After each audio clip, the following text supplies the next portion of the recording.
ផ្លូវចូលបាទនេះផ្លូវចូលបាទផ្លូវចូលទំហំ20 ម៉ែត្រ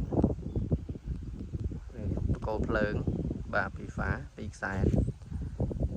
ព្រំទល់ធ្វើដើមឈើធំហើយឡើងតន់ខាងនោះបាទ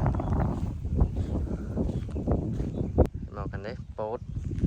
មកពោតទាំងអស់ហ្នឹង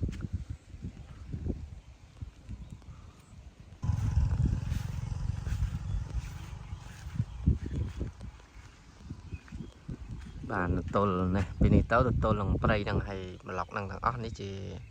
ចំហៀងនេះដីមួយម៉ាំហៀងបាទម៉ាំហៀងខាងមុខបាទហើយតទល់ខាងនោះបាទតទល់ដើមព្រៃដើមម៉ៃសាក់ហួសដើមថ្នោតខាងមុខនឹងទៀតបាទងាកទៅទៅហើយមកដល់នេះតែម្ដងបាទ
ផ្លែធំដល់កឲ្យពោតនេះ